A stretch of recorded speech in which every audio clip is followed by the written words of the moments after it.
पश्चिम बंगाल समेत देश के 5 राज्यों में चुनावी बिगुल बज गया है। इसी के साथ पश्चिम बंगाल, आसाम, तमिलनाडु, पौंडीचेरी और केरला में चुनाव की तारीखों का ऐलान हो गया। लेकिन इसी के साथ दीदी के गढ़ बंगाल में सियासी घमासान भी तेज हो गया है। तृणमूल कांग्रेस, भाजपा, कांग्रेस समेत तमाम पार्टियों ने चुनाव को अपने हक में करने के लिए ताकत झोंक दी है। सीएम ममता बनर्जी ने चुनाव की तारीखों के ऐलान पर आपत्ति जताई है।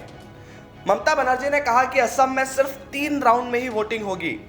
इसके अलावा 3 राज्यों में एक ही चरण में मतदान होना है, जबकि पश्चिम बंगाल में 8 राउंड में वोटिंग कराई जाएगी।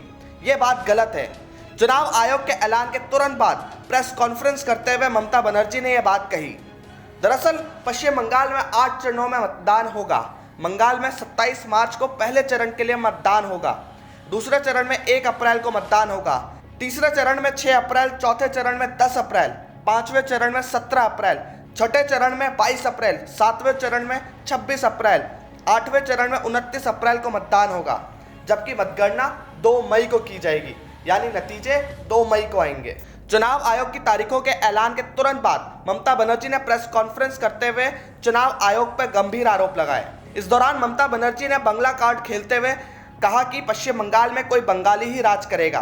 ममता बनर्जी ने कहा, केंद्र सरकार चुनाव के लिए अपनी ताकत का बेजा इस्तेमाल नहीं कर सकती।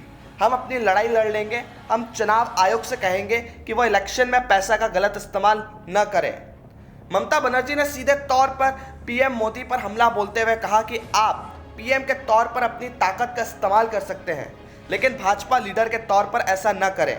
ममता बनर्जी ने कहा कि यदि आपको लगता है पश्चिम बंगाल को आप दबा लेंगे तो हम ऐसा नहीं होने देंगे। हम भगौड़े नहीं, बल्कि हम जमीनी लोग हैं।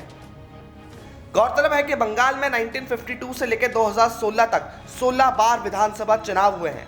इस बार 2021 में 17वीं बार विधानसभा चुनाव होने जा रहा है। पिछली बार सूबे में हुए चुनाव में ममता बनर्जी ने क्लीन स्वीप करते हुए 2/3 बहुमत के साथ सरकार बनाई थी, लेकिन इस बार उन्हें बीजेपी से कड़ी चुनौती मिलती दिखाई दे रही है। Bureau report, the fact India.